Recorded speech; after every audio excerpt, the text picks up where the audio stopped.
Ayan, at Ladies and gentlemen, our Honorable Mayor ayan na po si Francisco Yorme. Moreno Dubacosta. Bali, harap na po yung mga nahuli sa mga nagrarally noong September 21. Ayan na po sila.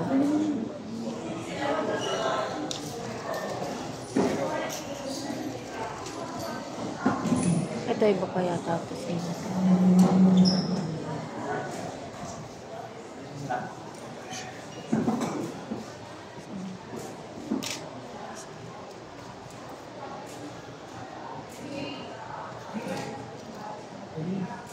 Good morning.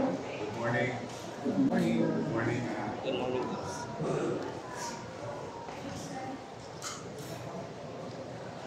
Good morning. Good morning. Magandang umaga sa inyo. Kasama kami sa media at sa ating mga kababayan sa lungsod ng Maynila. We would like to update you on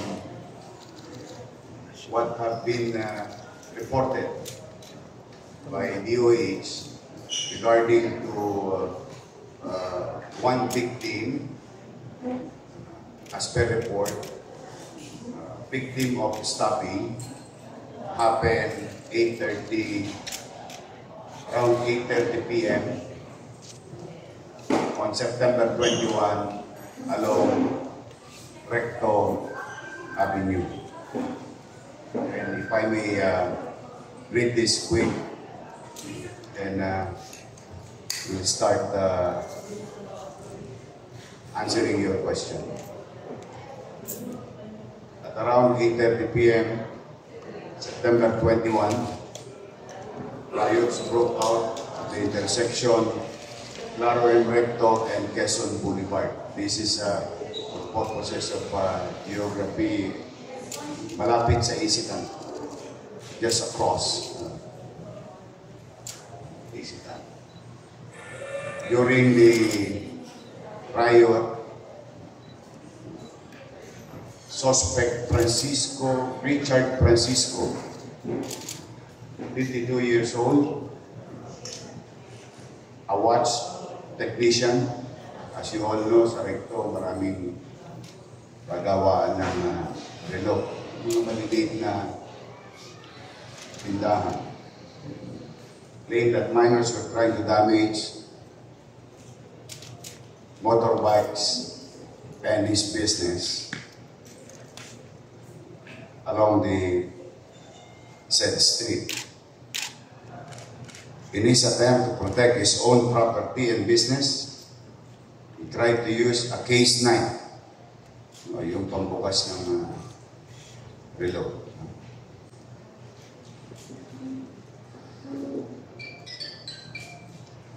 However, this resulted in the death of victim Justine Servo E. Ignacio, 15 years old, grade 10 student, living in Rizal, Taguig, Barangay Rizal, Taguig. After the video was sent to the Manila Police District and follow-up operation of Manila Police District, the suspect was properly identified by our enforcement unit, and the suspect Richard Francisco, voluntarily surrendered himself to the authorities at Barbosa Police Station along A. Bautista Street, corner Escaldo Street, Quiapo, Manila. Of course, the suspect was informed of his constitutional rights. And now, here we are. First, nalulungkot ako na May isa na namang magulang na umiiyak ngayon. Masakit mawala ng anak. And I hope and pray for the soul of Justin Sergio Ignacio. Second, I hope ang mga kabataan talaga makinig kayo sa magulang mo. May isang umiiyak na naman ng mga magulang ngayon. Nakakalungkot, but andyan na yan. Anong gagawin natin? Ang buhay, hindi natin may babalik. Pangatlo, bukod sa pakikiramay, paalala sa mga kabataan, o ito naman sa taong bayan. Sa mga mamamayan na nanonood, huwag natin ilalagay ang batas sa ating kamay. I know, mahirap, lalo na kung gusto mong proteksyonan ang iyong sarili at ang iyong mga naipundar, ang hanap buhay at gamit na sisirain lamang dahil sa riot or rumble. But we must continue to believe that the government and the men and women uniform of the police force will do their job. May namatay, nakakalungkot, pero hindi makukulong. Madaling salita, isang malungkot na araw sa dalawang pamilya. Sa pamilya ng biktima at sa pamilya ng suspect. So muli ako'y taus-pusong nakikiramay sa pamilya ng isang taga-Taguig na dumayo sa Maynila at nag-participate sa riot doon sa September 21 incident. And here today, as we have said, no enough justification for any citizen na ilagay nila ang batas sa kanilang kamay. Kaya nandito ngayon sa inyong harapan si Richard Francisco. And I think this case is solved with regard to the said report. So, before I ask everyone, I open the discussion. Si Mr. Francisco, baka meron kayong tanong. I now open the floor.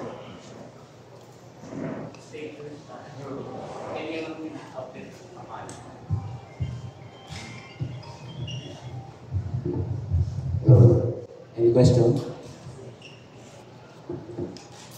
Hi po. Sir, Mads po from Net 25. Sir, pwede pong pakikwento sa amin, ano po yung nangyari nung gabi na yun na naging dahilan para po magawa po ninyo yun? Ano po yung action niya nung victim? Ano pong ginawa niya? Muna sa suko. Nagbuwasag sila ron. Pagdating sa krong yun, nalalampas po sa ating pisto. Binasag na tinumba niya yung motor.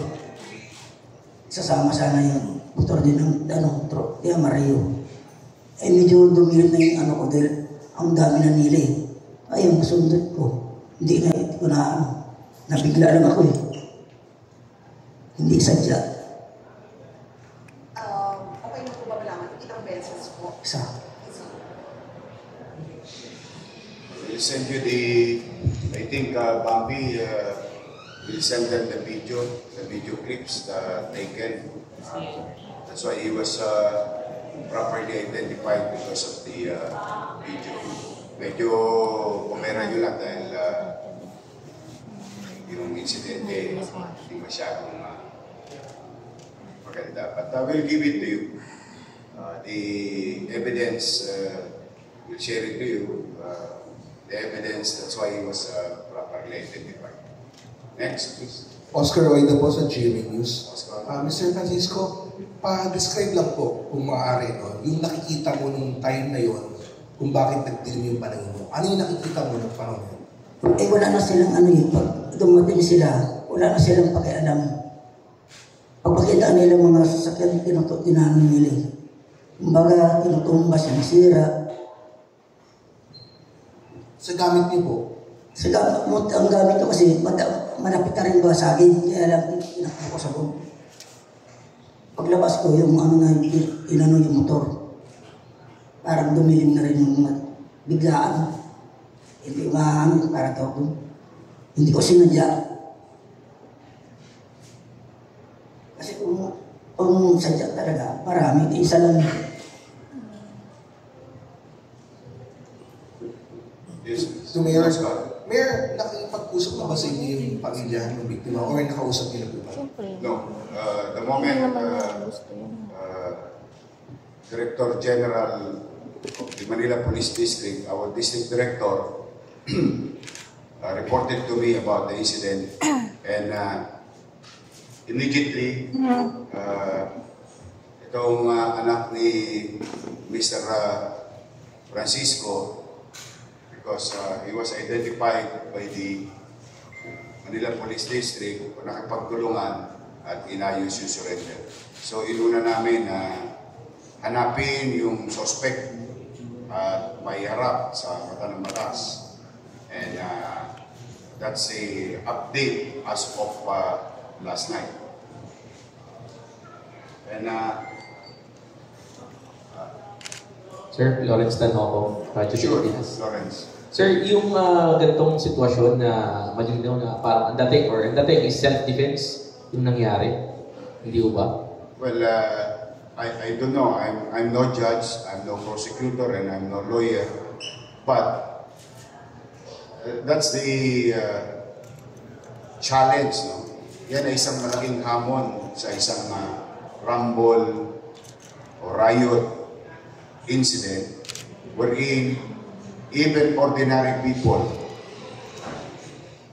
in a given situation will protect his family, property, and himself.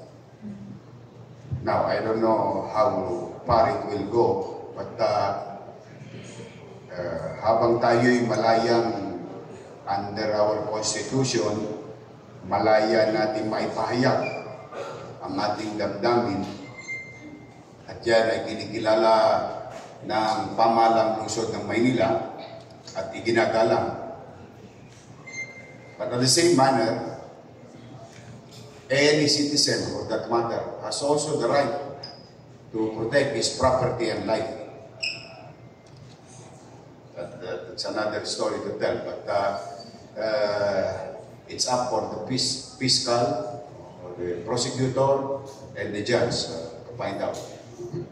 But one thing is for sure, the case is closed and solved immediately. Mayor, good morning. Trish po from DZMM.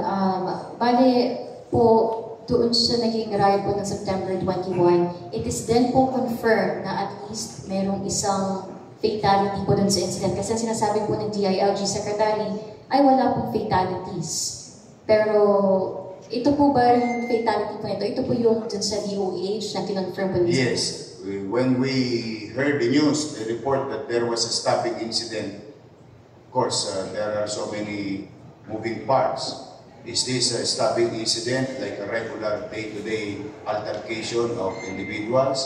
Or this a part of that incident happened in recto, burning and destroying of private and government properties?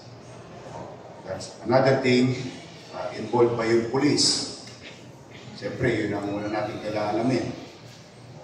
It turned out, it's an ordinary citizen trying to protect his property and afraid of his life, caught in the middle of a chaotic, unruly rumble and riot.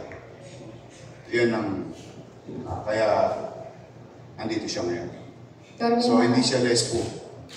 Ordinaryong Tanong ko na rin po, Yorme, hindi man kumakalat po kasi ilang video po sa social media. Meron pong incident, not sure po kung, sinasabi po sa comment, minor de edad po yun pero hindi pa po verified. May inakyat po doon sa taas po nung hotel na niransak. Dinala po yun ng mga polis, meron pong suit of vest yung mga polis mo yung nakaitim. Pinanig po sa taas is parang pinabubugbog po ng mga hotel staff. May any reaction po kayo doon? So naging action po ng polis, ano po dapat ang ginawa? Ano po reason bakit po kaya pinanig sa taas instead of sa precinct agad? If I were them, I will file a complaint to the family of the minor. But as far as I'm concerned, no report were given to me. And, you know, well, on the side,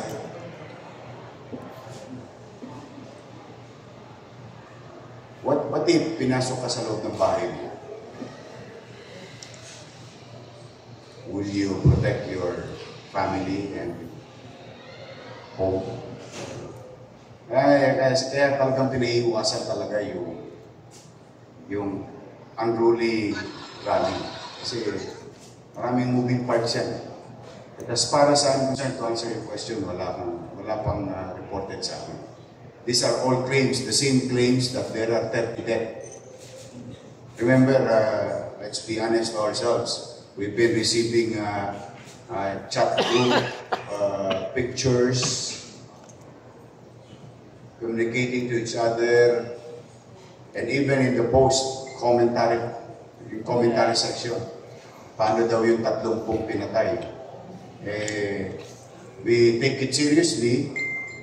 Of course, alam mo, pag nag-iimbestiga ka, kahit na maliit na bagay, ay binibigyan mo ng atensyon as much as you can,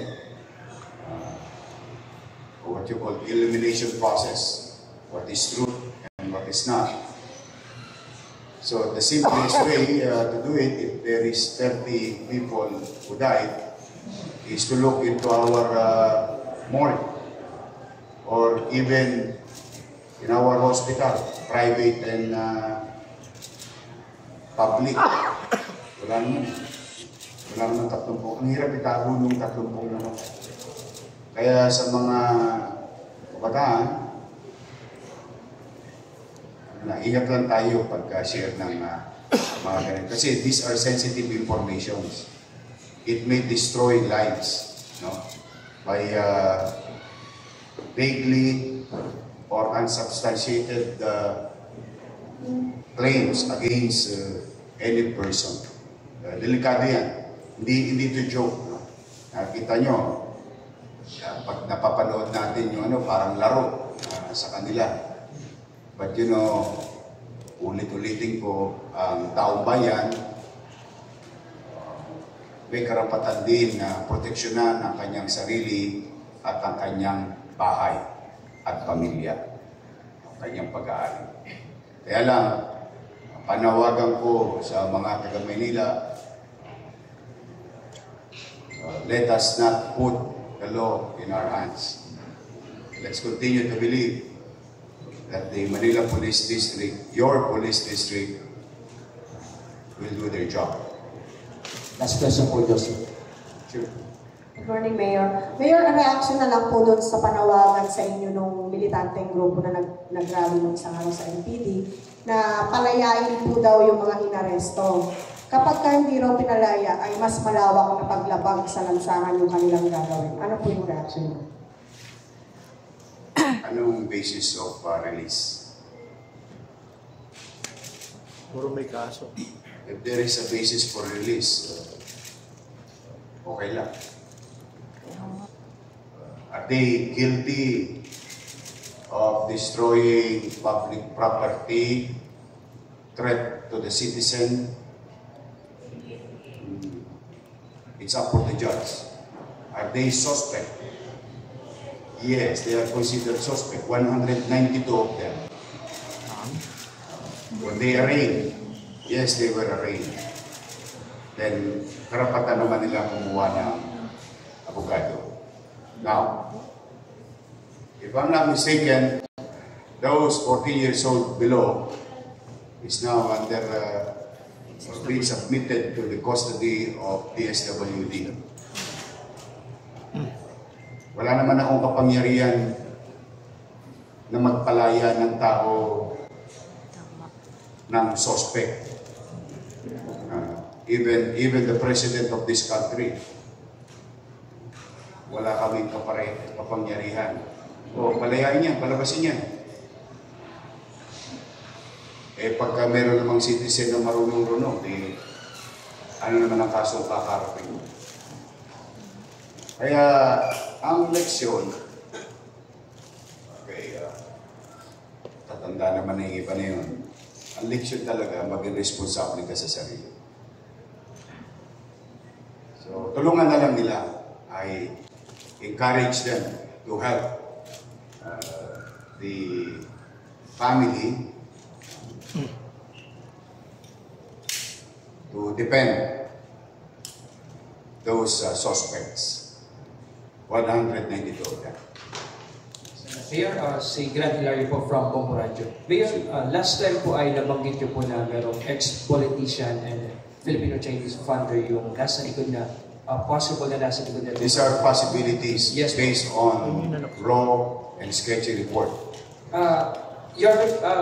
Pwede pa malaman namin ngayon mas malinaw or confirmation kung sino itong tinitingnan? Nalalaman din niya siguro kung meron talagang katotohanan yan o wala. Dahil kung makikita nyo yung interview ko kay Karen Davila yesterday, that particular cases will be charged to those suspect. Tapos nakita mo sa baba, nung binabanggit ko, the word to be determined. Ibig sabihin, there is an ongoing investigation, and how far it can go, as of the moment, they are person of interest as instigator and can be charged of sedition. Kasi may isa pang babae doon sa Ayala Bridge. Ngayon na kasi lumalabas yung mga video eh. Binibigyan niya ng direktiba para sunugin yung truck. Maraming ginagawa pa. Kinukompile pa yung mga videos and data. But, well, we'll see. Natin. Total, I think nagbigay na ng direktiba si Secretary Remulla ng DILG to further investigate. But for now, one at a time. Those who committed rumble and riot that caused damage to public property and private property and serious physical injury. Yun. Second, there is an incident of death, confirmed report. Ano ang action taken by the city and Manila Police District? Find the suspect. Now, suspect surrendered voluntarily, and here he is. And hopefully later on, yung tanong mo, mahanap natin. Last na lang. Ako lang channel 2. Well, associate kasi ako. Mayor, good morning. Sorry po, siguro na-miss ko lang. Pero meron naman tayong initial damage assessment? Oh, good question. Yesterday, umabot na sa umigit kumulang 10 million pesos. Oh. Ang damage. Sogo, MMDA, City of Manila properties. 10.4 or more than 10 million. May breakdown na. Now, the challenge is, hindi naman kagad mapalitan yung stoplight ng MMDA because it's a unique product. Hindi naman yan available lagi sa Mercury Drug o sa hardware. So it will take time to put back all those. Chairman Artes is doing his very best to change or palitan yung mga nasirang gamit ng MMDA. So more or less about 10 million pesos. It's a good question yung tinatanong mo. And very last na lang din, Mayor. Si Sec John Vic Rimulya ng BIL, sinabi niyang wala talagang nagpuputok. And even the Manila Police District, sinasabi nilang wala rin nagpuputok ng baril sa atin ng pulisan. Pero doon sa video from Seoul, may ilang mga kalalakihang may hawak na baril. Ano po ba sila? Mga civilian ba sila? Or are they in plain clothes? Paano po ito yun? Basta ganito ang rule na, I don't know, as far as I remember, the rule sa rally, ang police has to be uniform for proper identification. I don't know if there is a law that requires them, that if you are participant in the peace and order situation in a rally, you must be in uniform so that you will be properly identified. So kung civilian, that's kailangan imbestigahan. Kasi bakit? Alam mo, meron din tinatawag sa rally what you call infiltrator. At ang trabaho, agitator. They will infiltrate a peaceful rally for some political beliefs or economic reason. Somebody maybe ordered them. Ito lang ang mga scenario. We have to open our minds of the possibility. They infiltrate, instigate, agitate the environment, and maybe can provide some materials to those individuals. Lalo pa pag nakikita mo, madaling utuin. Puro bata. Tawag yun ay starter.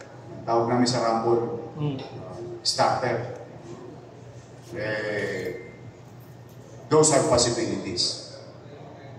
Now, kung yun ay police o hindi, I really don't know yet. But as a matter of general rule, walang police na makikihalubilo basta-basta sa gitna ng mga rallyista ng civilian. Makukuyog yun. Usually, nasa front line. Divided yung line. But anyway, we'll look into it. And reports will be made naman. And hindi naman tumitigil pa yung MPD ngayon. Kaka-review. May isa pa kang tinitingnan namin yung sino yun? Supapply. Sino ba yun? Investigator. Hindi nag-ano sa Facebook ko nag-post. Hindi na pagkikita ngayon Pero maraming mga insidente na hinikayat niya yung mga bata. Kawawa naman yung mga bata. Kita niyo yung mga magulang. Nag-iiyakan. Ay yung mga magulang ngayon, ang hapdi ng puso. Yun yung nagtawag na. Napuyan. Nag-aalala. Dahil lang dito sa mga, alam mo, okay naman akong geng-geng. Gusto nyo, 2 joints tayo. Chill ka lang. Okay lang. In sense of expression, showing your talent. I don't mind. Pero to agitate and create chaos as an influencer, that guy Supapply can be held liable also. And I told sa Monte, sabi, pa-imbestigahan nyo nga yan. Kasi may mga video yan na parang nag-agitate siya ng mga bata. Como siya sikat na influencer, nagamit niya in a bad way. Ito, kita yung mga nahuli namin, di ba? Tagig. Ano nyo naman, napansin nyo. Mandaluyong, Parañaque. Kawawa yung mga bata. Pag, I think ikaw yung nag-interview sa mga magulang. You were there, no? Sa MPD. You see, nakita mo yung pag-aalala ng magulang, yung hinagpis ng magulang. Sana nanonood yung mga kabataan. Is it worth it napahalbihin natin ang puso ng nanay natin at tatay natin. Is it worth it? O, kita ninyo, nung nasa Hoyo, yung mga bata ngayon, bumisita ba yung, sino yun? Supaply? Binisita ba sila? Na barkada nila, ng kaibigan nila? Sino nag-aalala sa labas ng kulungan? Magulang. Magulang. Kaya mga bata, ang magulang nyo, walang masamang iisipin para sa inyo. Makinig kayo. Kaya, yun lang panawagan ko, huwag tayo magpadalos-dalos. Kasi sayang ang buhay, sayang ang kinabukasan. Makinig kayo sa magulang nyo. Mahalin nyo, maswerte nga kayo. Meron pa kayong magulang. May mga tao, ulila na. Mahalin nyo, nanay nyo.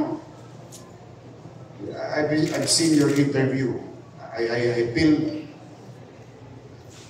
really feel bad as a parent.